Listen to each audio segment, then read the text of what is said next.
بسم اللہ الرحمن الرحیم۔ ناظرین، وی لاگ نمبر ہے 33 اور آج کی تیسری قسط ہے غزوہ بدر ہم آپ کے سامنے رکھ رہے ہیں۔ ایمان کے تابناک نقوش، یہ ہیڈنگ ہے، پیج ہے 302۔ ناظرین، غزوہ بدر ہم آپ کے سامنے رکھ رہے ہیں۔ غزوہ بدر کی 33ویں قسط ہے یہ، اور آج کے لحاظ سے یہ تیسری ویلاگ ہے۔ ناظرین، اس کتاب کا نام ہے الرحیق المختوم۔ اس کتاب کے رائٹر ہیں مولانا صفی الرحمان مبارک پوری۔ سیرت النبی صلی اللہ علیہ وسلم پر دنیا بھر میں اول انعام یافتہ کتاب ہے، جس سے ہم آپ کے سامنے غزوہ بدر رکھ رہے ہیں۔ نحمدہ ونصلی علی رسولہ الکریم، بسم اللہ الرحمن الرحیم۔ فاطمہ بنت عبداللہ، عرب لڑکی جو طرابلس کی جنگ میں غازیوں کو پانی پلاتے ہوئے شہید ہوئی، شہادت ان کی ہوئی ہے 1912 عیسوی میں۔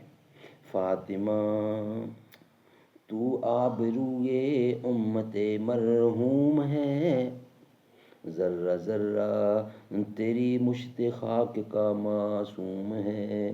اپنے صحرا میں بہت آہو ابھی پوشیدہ ہیں، اپنے صحرا میں بہت ہوا بھی پوشیدہ ہیں۔ بجلیاں برسے ہوئے بادل میں بھی خوابیدہ ہیں۔ فاطمہ گو شبنم افشاں آنکھ تیرے غم میں ہے، نغمۂ عشرت بھی اپنے نالائے ماتم میں ہے۔ ایمان کے تابناک نقوش، غزوہ بدر۔ حضرت عمیر بن الحام اور حضرت عوف بن حارث ابی افرا کے ایمان افروز کارناموں کا ذکر پچھلے صفحات میں آ چکا ہے۔ حقیقت یہ ہے کہ اس مارکے میں قدم قدم پر ایسے مناظر پیش آئے جن میں عقیدے کی قوت اور اصول کی پختگی نمایاں اور جلوہ گر تھی۔ اس مارکے میں باپ اور بیٹے میں، بھائی اور بھائی میں صف آرا ہوئی، اصولوں کے اختلاف پر تلواریں بے نیام ہوئیں، اور مظلوم و مقہور نے ظالم و قاہر سے ٹکرا کر اپنے غصے کی آگ بجھائی۔ ابن اسحاق نے ابن عباس رضی اللہ عنہ سے روایت کی ہے کہ نبی کریم صلی اللہ علیہ وسلم نے صحابہ کرام سے فرمایا، مجھے معلوم ہے کہ بنو ہاشم وغیرہ کے کچھ لوگ زبردستی میدان جنگ میں لائے گئے ہیں، انہیں ہماری جنگ سے کوئی سروکار نہیں، لہٰذا بنو ہاشم کا کوئی آدمی کسی کی زد میں آ جائے تو وہ اسے قتل نہ کرے، اور ابو بختری بن حشام کسی کی زد میں آ جائے تو وہ اسے قتل نہ کرے، اور عباس بن عبد المطلب کسی کی زد میں آ جائیں تو وہ بھی انہیں قتل نہ کریں، کیونکہ وہ بالجبر لائے گئے ہیں۔ اس پر عتبہ کے صاحبزادے حضرت ابو حذیفہ رضی اللہ عنہ نے کہا کہ ہم اپنے ماں باپ، بیٹوں اور بھائیوں اور کنبے قبیلے کے لوگوں کو قتل کریں گے۔ اس پر عتبہ کے صاحبزادے حضرت ابو حذیفہ رضی اللہ عنہ نے کہا، کیا ہم اپنے باپ، بیٹوں، بھائیوں اور کنبے قبیلے کے لوگوں کو قتل کریں گے اور عباس کو چھوڑ دیں گے؟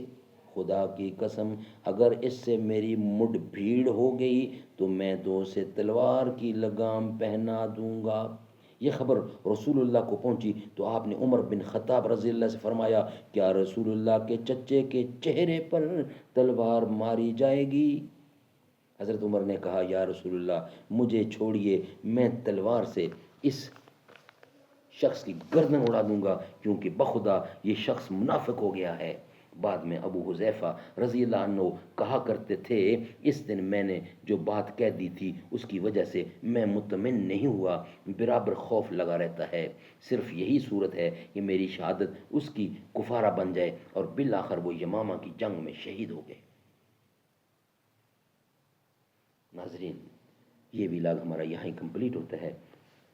انشاءاللہ نیکسٹ ویلاگ میں اس کا بقیہ حصہ ہم آپ کے سامنے رکھیں گے، یعنی کہ ویلاگ نمبر ہوگا نیکسٹ 34، اور قسط ہوگی آج کی چوتھی۔ بقیہ حصہ اس کے بعد ہم آپ کے سامنے رکھیں گے انشاءاللہ۔ خدا کا ذکر ہوتا ہے، خدا کا ذکر کرتا ہوں، سکون قلب ملتا ہے، خدا کے اس دیوانے کو خدا کا نام کافی ہے، خدا کے در پہ آ جاؤ اگر مقصود پانا ہے، کہ ہر مقصد کے پانے کو خدا کا نام کافی ہے۔ تلاوت سے عبادت سے ریاض کو ملتی ہے، تلاوت سے عبادت سے سکون دل کو ملتا ہے، سکون دل کو یوں ملتا ہے، عبادت سے ریاضت سے سکون دل کو یوں ملتا ہے، عبادت سے ریاضت سے، کہ دل سے زنگ ہٹانے کو خدا کا نام کافی ہے۔